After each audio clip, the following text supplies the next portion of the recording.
Meu nome é Helena, e durante muito tempo eu acreditei que o que mantém uma família unida é o amor. Eu repetia isso para mim mesma todos os dias, como quem repete uma oração. Talvez porque, no fundo, eu tivesse medo de admitir que às vezes o amor de uma mãe não é suficiente para manter um filho por perto. Existem coisas mais fortes que o amor: o orgulho, a ganância, o egoísmo. Eu aprendi isso tarde demais. Eu criei meu filho com tudo que eu tinha. E quando eu digo tudo, não estou falando de dinheiro. Estou falando de noites mal dormidas, de pão dividido pela metade, de calos nas mãos por trabalhar dobrado para que nada faltasse.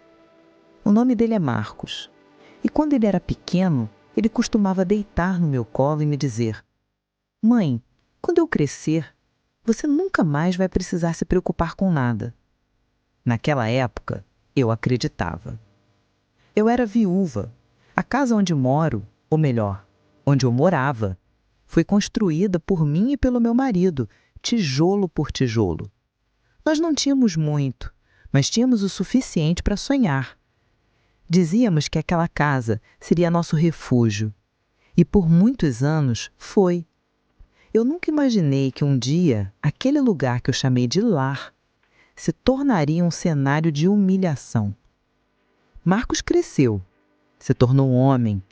Quero acreditar que em algum momento ele ainda carregava um resquício do menino que um dia me prometeu cuidar de mim. Mas tudo começou a mudar quando ele conheceu Patrícia, a mulher que mais tarde eu descobriria ser capaz de sorrir na minha frente e me esfaquear pelas costas com palavras doces. No começo, Patrícia era gentil. Me chamava de sogrinha, trazia flores, dizia que admirava muito minha força. Eu, boba, a acolhi como uma filha. Cozinhei para ela. Emprestei dinheiro quando estavam apertados, ajudei quando tiveram dificuldades no aluguel. Um dia, eles me disseram: "Mãe, estamos pensando, por que não vem morar com a gente? Vai ser melhor para todo mundo. A casa que vocês construíram tem espaço de sobra e assim a gente cuida da senhora." Eu senti orgulho. Achei que era fruto de amor, de gratidão. Eu não fazia ideia de que estava começando a caminhar rumo ao meu próprio exílio. Quando eles trouxeram as coisas para casa, tudo parecia em paz. No começo. Primeiro vieram os pequenos comentários. "Mãe, a senhora pode evitar ficar na sala à tarde? Patrícia está fazendo conteúdo para o trabalho dela e precisa de silêncio." "Mãe, não mexe nos armários da cozinha. Agora eu organizo tudo do meu jeito." "Mãe, evita sentar na mesa quando estamos jantando. A gente usa esse momento para conversar entre a gente, sabe?" Entre a gente?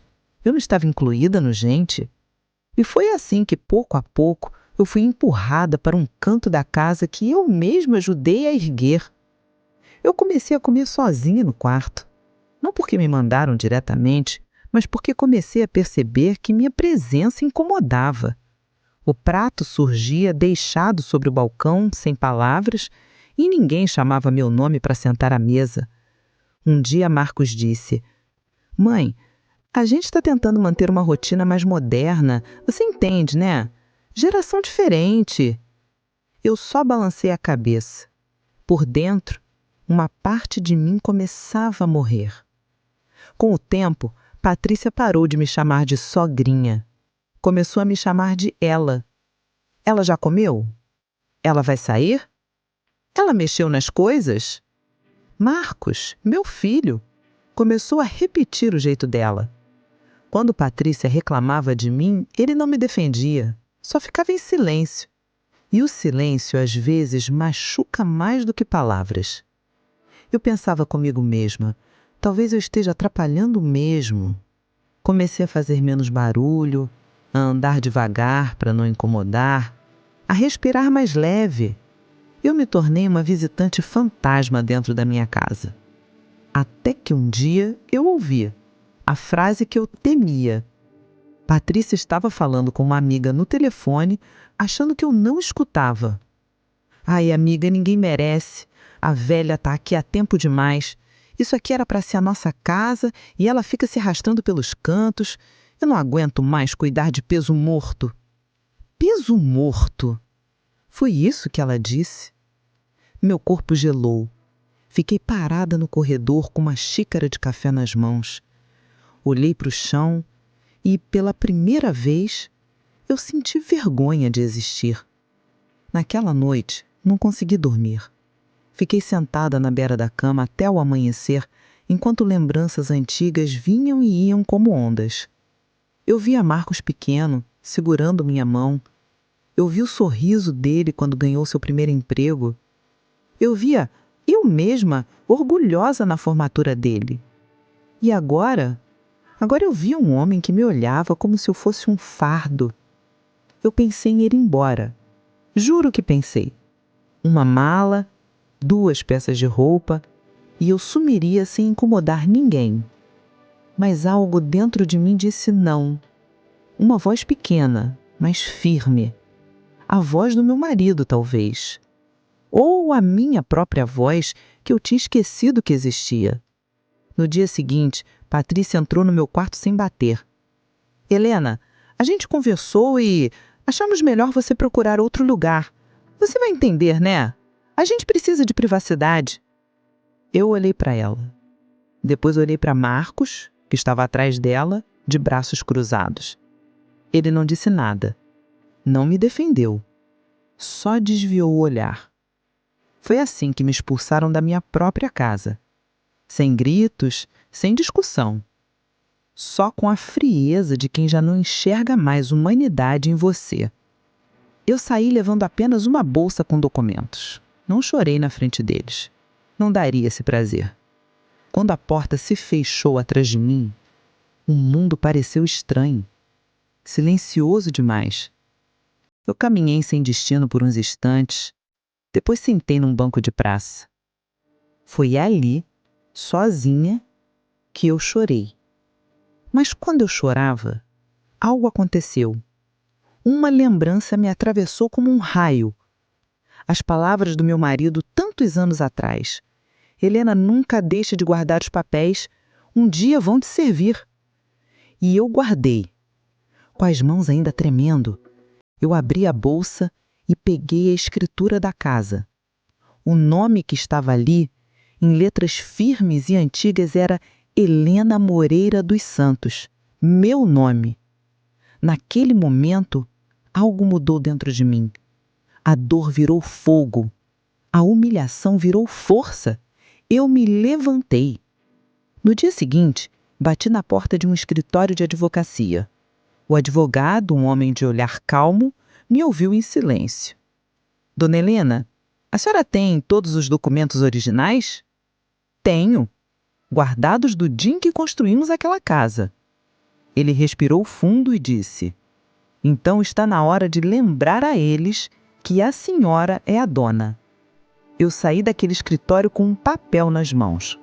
Um papel pequeno, mas carregado de justiça. Marcos e Patrícia não imaginavam que eu voltaria, muito menos acompanhada. No dia marcado, voltei até a casa com um oficial de justiça ao meu lado. Patrícia abriu a porta com impaciência. Helena, o que você está fazendo aqui? Ela não terminou a frase. O oficial ergueu a voz. Boa tarde. Estamos aqui para cumprir uma ordem judicial. Esta residência pertence legalmente à senhora Helena Moreira dos Santos, aqui presente. Os atuais ocupantes têm 48 horas para desocupar o imóvel. O rosto de Patrícia perdeu a cor. Marcos apareceu logo atrás dela, confuso. Mãe, o que é isso? Eu olhei nos olhos dele. Pela primeira vez em muito tempo, ele baixou o olhar. Isso é só um lembrete, Marcos. Um lembrete de que meu nome ainda está na escritura. Patrícia tentou argumentar, gritou, chorou, fez cena. Mas a lei é silenciosa e firme, como eu aprendi a ser. 2 dias depois, eles saíram. Sem flores, sem pedido de desculpas. Quando fechei a porta, a casa ficou em silêncio. Não aquele silêncio frio de antes, mas um silêncio de recomeço. Caminhei pelos cômodos lentamente, toquei as paredes como quem reencontra uma parte de si mesma e, pela primeira vez em muito tempo, sorri. Meu nome é Helena e hoje não carrego mais a dor de ser expulsa. Carrego o orgulho de ter voltado, porque tiraram muita coisa de mim, mas esqueceram o mais importante: meu nome ainda está na escritura.